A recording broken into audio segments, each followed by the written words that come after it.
Yeremia pasal 41 ayat 1-18.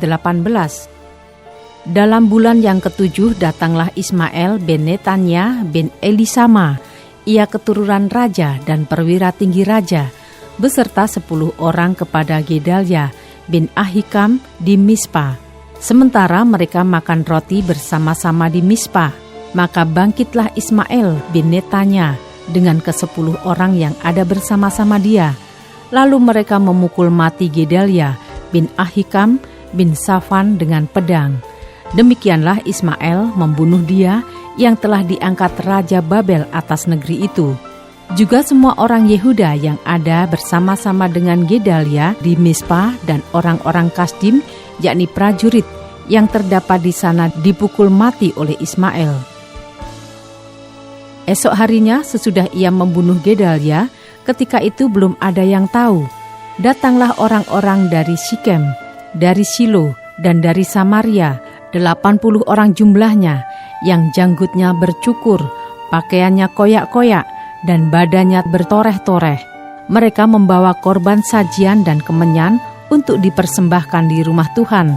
Lalu keluarlah Ismail bin Netanya dari Mispa untuk mendapatkan mereka sambil menangis.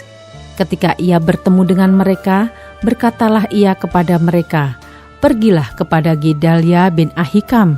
Tetapi ketika mereka sampai ke tengah-tengah kota itu, maka mereka disembelih oleh Ismail bin Netanya dengan dibantu oleh orang-orang yang bersama-sama dengan dia. Mayat-mayat mereka dicampakkan ke dalam perigi.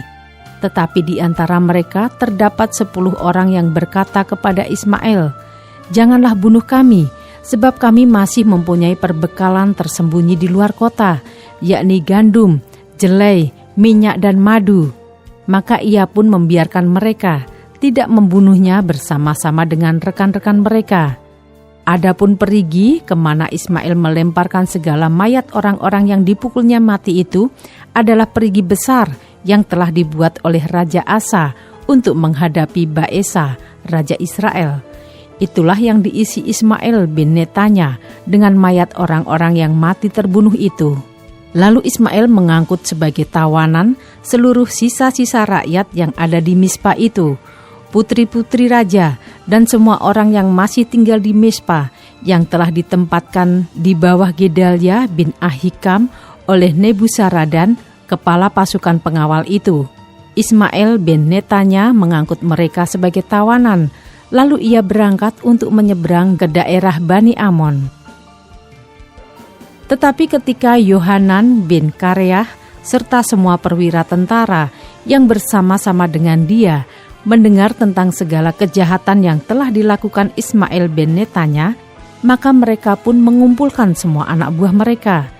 Lalu mereka berangkat memerangi Ismail bin Netanya. Mereka bertemu dengan dia di telaga yang di Gibeon. Ketika seluruh rakyat yang bersama-sama dengan Ismail melihat Yohanan bin Kareah serta semua perwira tentara yang bersama-sama dengan dia, maka bersukacitalah mereka. Semua orang yang diangkut sebagai tawanan oleh Ismail dari Mispa itu berbalik dan pergi mengikuti Yohanan bin Kareah. Tetapi Ismail bin Netanya beserta 8 orang terluput dari tangan Yohanan dan pergi ke daerah Bani Amon. Lalu Yohanan bin Kareah serta semua perwira tentara yang bersama-sama dengan dia mengumpulkan seluruh sisa-sisa rakyat yang diangkut sebagai tawanan oleh Ismail bin Netanya dari Mispa. Setelah ia memukul mati Gedalia bin Ahikam, yaitu laki-laki, prajurit-prajurit, perempuan, anak-anak dan pegawai-pegawai istana yang dibawa kembali dari Gibeon. Kemudian mereka berjalan terus dan berhenti di tempat penginapan milik Kimham dekat Bethlehem, dengan maksud berjalan terus menuju Mesir untuk mengelakkan orang-orang Kasdim yang ditakuti mereka, oleh karena Ismail bin Netanya telah memukul mati Gedalia bin Ahikam yang telah diangkat Raja Babel atas negeri itu.